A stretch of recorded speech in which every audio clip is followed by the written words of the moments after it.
Bismillahirrahmanirrahim.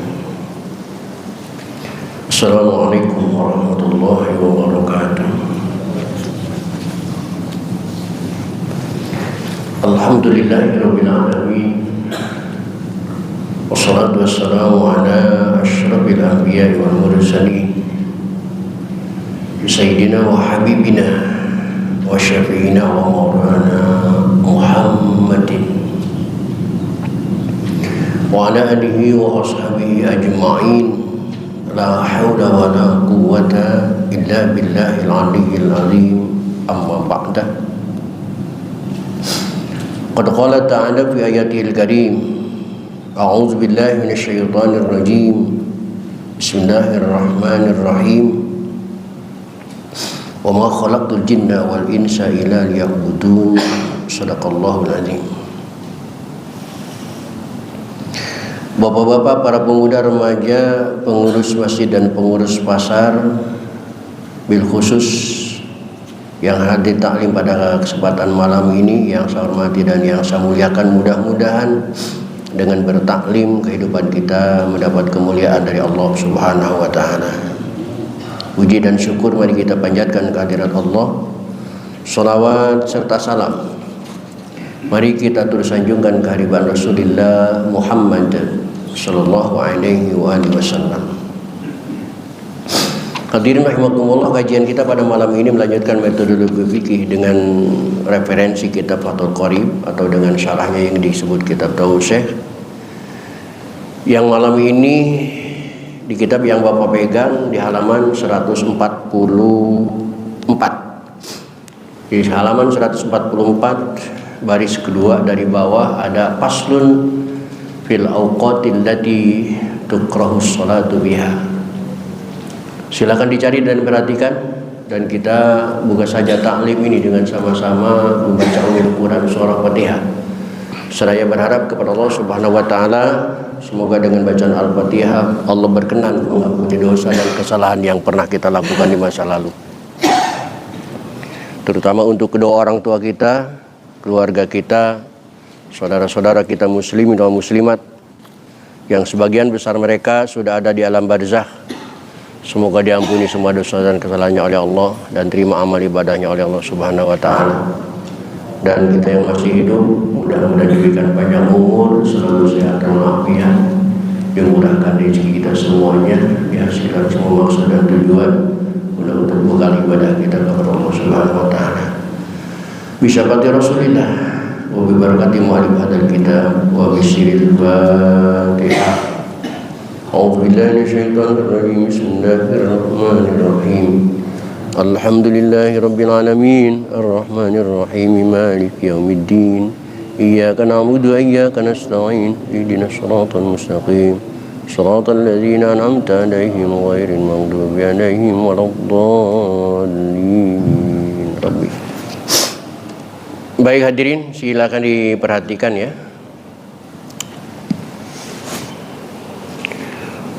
Tolong kajian malam ini disimak dengan sebaik-baiknya, karena permasalahan yang terjadi di masyarakat terjadi di pasal malam ini. Malam ini harus bisa menjadi jawaban bagi bapak-bapak ketika ada masalah yang terjadi di masyarakat. Sampai-sampai ada yang mengatakan begini. Di suatu hari, di suatu tempat ada orang yang meninggal habis dohor, diurusin, dimandiin, dikafankan, selesai pas waktu sholat asar. Begitu mau disolatkin ke masjid, ustadz setempat mengatakan, kalian harus sholat mayit dulu, jangan sholat asar dulu. Makanya kalian ngaji, jangan jadi orang bego. Nggak boleh sholat apapun setelah sholat asar. Akhirnya jamaah ngikutin, karena beliau ustadz setempat. ngikutin ide beliau, Akhirnya sholat mayit dulu sebelum sholat asar. Begitu sholat mayit selesai, pada nganter ke kuburan, akhirnya masjid kosong jamaahnya karena semua pergi ke kuburan, nggak ada yang sholat asar. Ini gara-gara pemahaman yang keliru. Malam ini Bapak harus bisa menjelaskan kepada masyarakat, terutama kepada ustadz yang memahami hal seperti ini. Lebih lengkapnya silakan diperhatikan. Paslun dalam pasal ini fil awqati akan menerangkan beberapa waktu allati tukrahu sholatu, yang dimakruhkan sholat fiha pada waktu itu, tahriman dengan makruh tahrim. Yang pertama yang Bapak harus ingat, pada umumnya orang mengatakan sholat habis asar itu hukumnya haram. Itu pasti mereka mengatakan haram, yang padahal ini hukumnya bukan haram, tetapi tukrahu, hanya makruh. Cuman memang makruhnya makruh tahrim, tapi bukan haram. Tukrahu, hanya makruh, sekali lagi, bukan haram. Walaupun makruhnya makruh tahrim. Dan dikatakan makruh itu kama fi raudhah, seperti keterangan yang ada dalam kitab Raudhah wa Syarhil Muhadzab dan juga kitab Syarah Muhadzab. Bahkan wa tanzihan, dan disebut makruh tetapi bukan makruh tahrim, tidak haram, tetapi wa tanzihan, makruh tanzih, artinya makruh biasa, bukan makruh tahrim. Kama fit tahqiq, seperti keterangan yang ada di dalam kitab Tahqiq wa Syarhil Muhadzab dan kitab Syarah Muhadzab fi nawaqidil wudu, dalam pasal nawaqidil wudu. Jadi hukumnya sekali lagi bukan haram tetapi makruh. Makruh tahrim terdapat di dalam kitab Raudhah Syarah Muhadzab, makruh tanzih terdapat di dalam kitab Tahqiq dan Syarah Muhadzab juga. Cuman dalam pasal pembatalan wudu. Satu tuh, bukan haram ya, tapi makruh.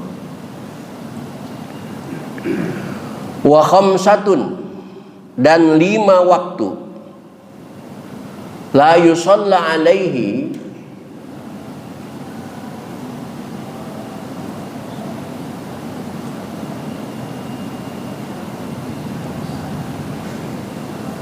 tidak boleh dilaksanakan sholat fiha, di dalam waktu itu.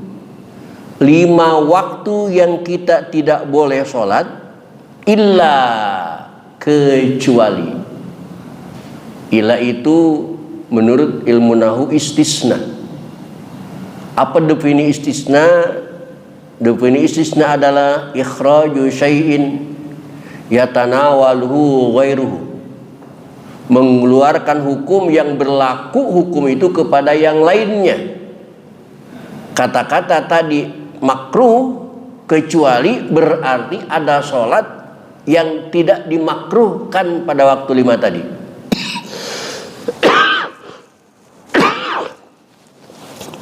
Dengan kata kecuali. Sholat apa yang dikecualikan?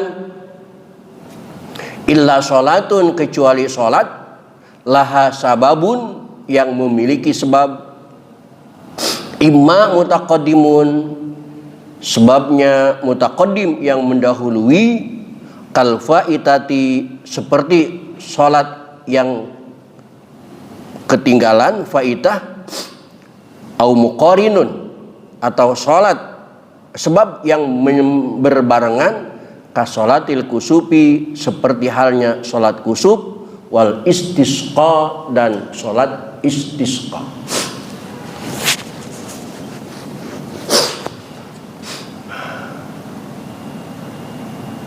Haram sholat di 5 waktu kecuali sholat yang memiliki sebab. baik sebab mutaqaddim maupun sebab muqarrin. Apa yang menjadi sebab mutaqaddim? Kal faitati, seperti kita ketinggalan sholat subuh, waktunya 4:30 sampai jam 6. Pada waktu subuh 4:30 sampai jam 6 kita belum terbangun. Bangun jam 6:15 atau 6:30. Waktu itu termasuk waktu yang haram kita sholat. Tapi karena ada sebab al-waktul madiyah, waktu yang lewat, kita tidak sholat subuh karena ketiduran, maka sholat subuh di 5:30, sholat subuh di jam 6 itu tidak lagi makruh, apalagi haram. Apalagi haram.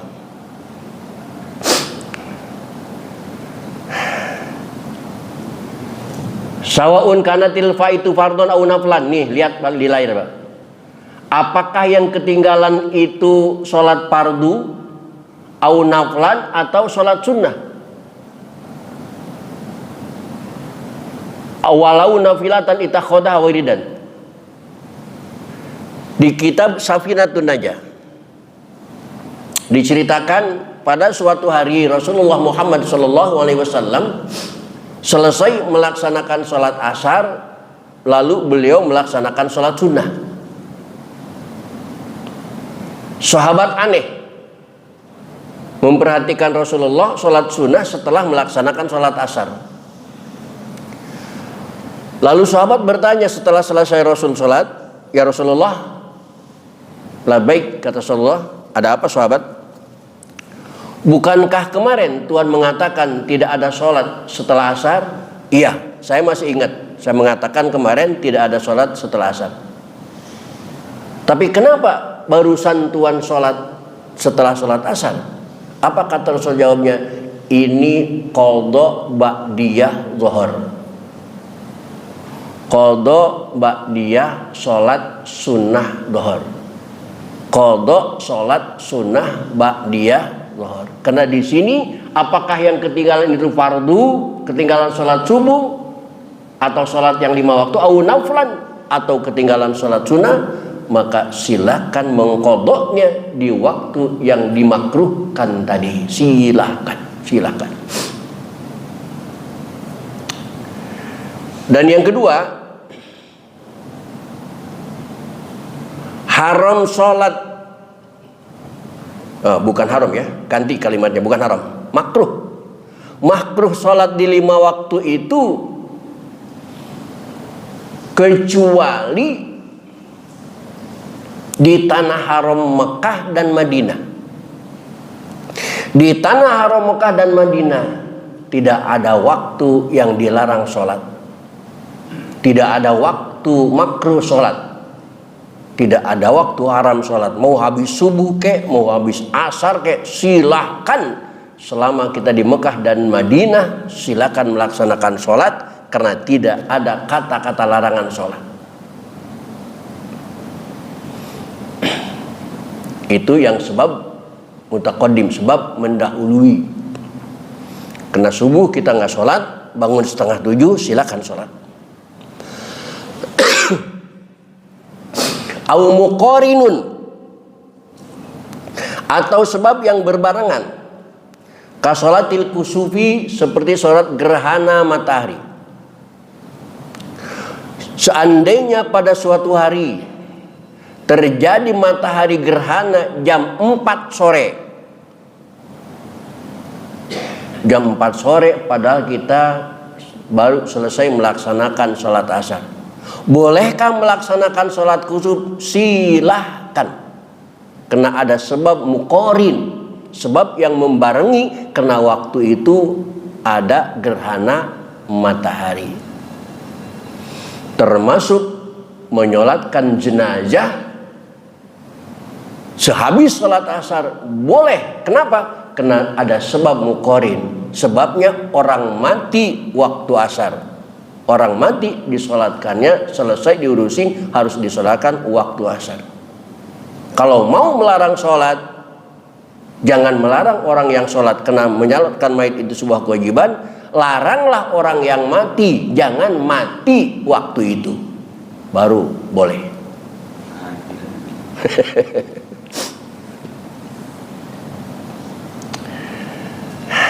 Nah, kasalatul subuh pasababuha mutaqabbinun ibta'an qarinun dawaman wa taghyiru syamsi awil qamar.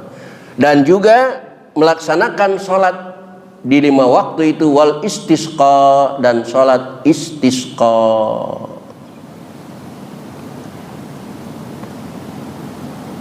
Ya, kali lagi tidak haram tetapi makruh tahrim atau makruh tanzih. Di mana saja 5 waktu yang dilarang untuk kita sholat, fal awwalu, maka yang pertama minal khamsati, daripada yang 5 itu, as-sholatul lati la sababaha, yaitu sholat yang tidak ada sebabnya, idza fu'ilat, apabila dilakukan sholatnya itu ba'da sholati subhi, setelah sholat subuh. Maka habis sholat subuh itu tidak ada ba'diyah sholat subuh, tidak ada rawatib ba'diyah sholat subuh. Kenapa? Karena habis sholat subuh itu dilarang sholat. Sampai kapan? Watastamirul karohah, dan tetap terus makruh itu hatta tatlu asyamsu, sampai terbitnya matahari. Itu tidak boleh sholat. Wasani, dan yang kedua as-sholatu, kita melaksanakan sholat indah tulu'iha, ketika terbitnya matahari. Idza tala'at, apabila telah terbit. Yang kedua, dilarang sholat berbarengan dengan terbitnya matahari. Kenapa tidak boleh sholat dengan berbarengan terbitnya matahari? Karena waktu terbit matahari itu adalah waktu sholatnya orang-orang yang beragama Shinto, yang menganggap matahari itu sebagai Tuhan. Ketika muncul di pagi hari sang matahari sebagai Tuhan menurut mereka, maka mereka menyembahnya dengan persembahan selamat datang sang Tuhan. Maka kita tidak boleh ikut-ikutan. Sampai kapan? Hatta tatakamala, sampai sempurna munculnya matahari, watartafnya qadr rumhin, dan meninggi seukuran 1 tombak. Biro'il ain, dalam pandangan mata kita. Enggak perlu bawa tombaknya ke timur sono ngejar-ngejar matahari, enggak perlu. Cukup dengan pertimbangan mata kita. Wassalisu, dan yang ketiga, as-sholatu, sholat tidak boleh sholat idza stawat, apabila matahari persis di tengah-tengah langit. Ay syaratis samsu fi kabdis sama, matahari betul-betul di tengah-tengah langit. Bagaimana cara melihat matahari sedang di tengah-tengah langit? Tidak perlu melihat langsung ke matahari, tetapi lihat bayangan badan kita. Seandainya bayangan badan kita, bayangan kepala diinjak oleh kaki, itu menandakan bahwa matahari betul-betul sedang ada di tengah-tengah langit. Itu tidak boleh sholat.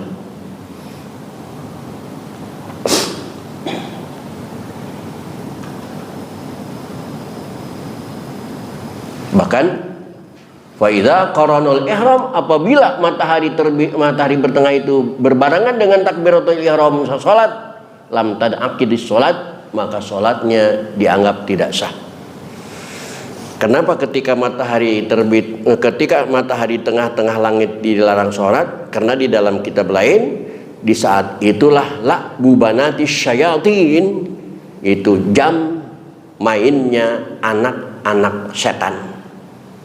Maka orang bijak, para ulama, para kiai biasanya memanggil anak-anak kecilnya di tengah hari itu jam 11 disuruh pulang ke rumah, ditidurkan di jam itu, kena khawatir jam itu jamnya anak-anak setan lagi bercengkrama dan bermain. Tetapi juga ini ada istisna.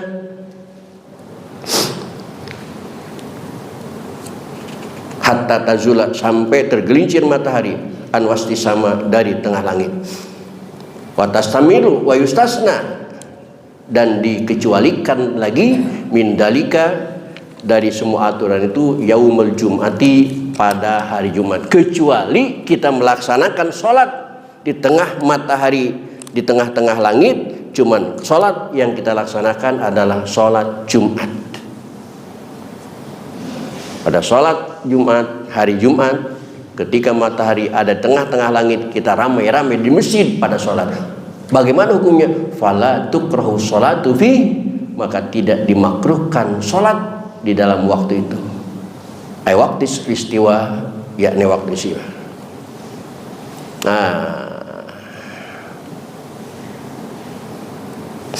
Ada di sini.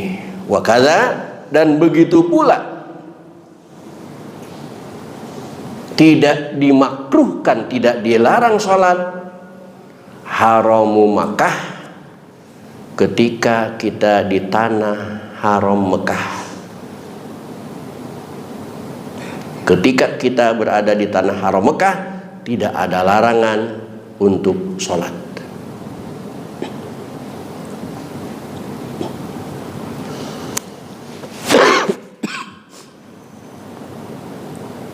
Al-masjid ghairihi, apakah di tanah Mekah itu kita sholat di Masjidil Haram, wa ghairihi, apakah kita sholat di hotel, wa ghairihi, apakah sholat kita di jalan raya. Yang penting selama di Mekah itu tidak ada larangan sholat. Fala tukrahu sholatu fihi, maka tidak dimakruhkan sholat di tanah haram, bihadil awqat, dalam waktu-waktu yang ini.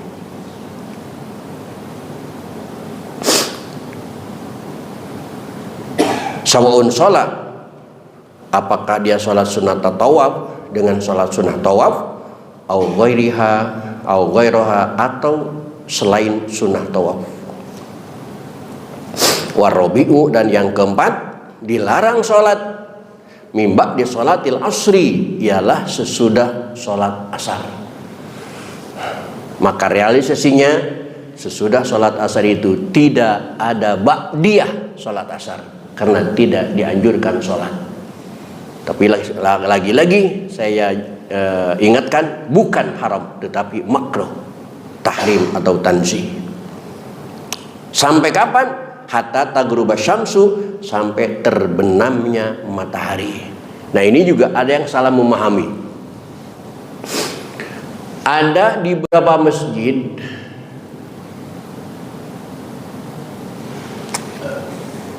tidak dilaksanakan sholat qobliyah maghrib. Alasannya, sholat qobliyah maghrib itu adalah waktu yang dilarang karena berada setelah sholat asar. Yang padahal dia tidak ngaji secara sempurna. Larangan sholat habis asar itu batas waktunya hatta taghruba syamsu bikamaliha, sampai terbenamnya matahari. Fa inal karhata al mutaqal bil fa'li tatamilal ghurub wa tajtami ba'dal isfar wa barakatuh.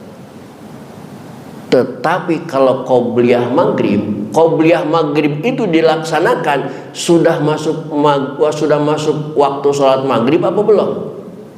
Sudah. Oleh karena itu tidak ada lagi makruh, karena bukan di waktu asar lagi, tetapi sudah masuk waktu maghrib. Maka qobliyah maghrib disunahkan. Di beberapa masjid ada yang meyakini qobliyah maghrib itu haram karena dilaksanakan setelah sholat asar. Kenapa larangan itu terjadi? Lagi-lagi karena waktu terbenamnya matahari merah Bagi orang yang beragama Shinto yang menganggap matahari sebagai Tuhan, itu harus menyembah matahari, karena saat itu matahari mau pamitan dari atas muka bumi. Maka melepas Tuhannya yang mau pamitan, mereka sembah Tuhan yang mau pamitan. Tuhan kadang datang, kadang enggak. Tuhan pamitan. Wal khamisu, dan yang kelima, indal ghurubi, ketika terbenam matahari, idza danat lil ghurubi, apabila matahari sudah dekat ke terbenam, hatta tatakamala ghurubuha, sampai sempurna terbenamnya matahari. Hadirin kaum muslimin rahimakumullah, kesimpulannya, haram sholat di 5 waktu itu tidak ada sama sekali. Yang pertama kita ganti, bukan haram sholat, makruh sholat di 5 waktu itu sama sekali tidak ada. Sholat yang kita laksanakan adalah sholat qadha, jam 6:30 qadha subuh, habis asar qadha dhuhur, atau qadha asar yang kemarin. Qadha itu tidak dilarang kapanpun, karena masuk kepada sebab mutaqaddimun, sebab yang mendahului. Lalu bagaimana ada hukum ini haram, tidak boleh sholat makruh, rahri makruh tanzi? Sholat yang dilarang di 5 waktu itu adalah sholat sunnah mutlak. Kalau sholat sunnah biasa tadi, bahkan Rasulullah melaksanakan qadha ba'diyah dhuhur, dilaksanakan setelah sholat asar. Yang dilarang itu sholat sunnah mutlak, bukan sholat qobliyah, bukan sholat ba'diyah, apalagi sholat fardu, tapi sholat sunnah mutlak. Pertanyaannya dari saya, bapak-bapak pernah nggak melaksanakan sholat sunnah mutlak? Jangankan sholatnya, namanya aja belum tahu. Jangankan qadha sholat sunnah, qadha yang wajib juga masih banyak yang belum diqadha. Maka kesimpulannya, kajian pada malam saya nyatakan tidak ada larangan sholat dimanapun, silakan. Mengqadha sholat isya jam 6:30, jam 6 pagi, silakan. Mengqadha sholat dhuhur setelah asar, silakan. Menyolatkan maid setelah asar, silakan, silakan, silakan. Tidak ada larangan, karena yang dilarang hanya sholat sunnah mutlak. Dan sholat sunnah mutlak, jangankan dilarang, bapak disuruh saja belum tentu mau melaksanakan sholat sunnah mutlak. Itu sejujurnya. Baik hadirin, paslun wa sholatul jamaah lirrajuli bil faradi wal jamaah sunnatun muakkadatun. Pada kesempatan yang akan datang kita akan membahas hikmah sholat berjamaah. Mudah-mudahan kita diberikan panjang umur, sehat walafiat oleh Allah Subhanahu wa taala. Amin ya rabbal alamin. Untuk malam ini cukup sampai di sini. Assalamualaikum warahmatullahi wabarakatuh.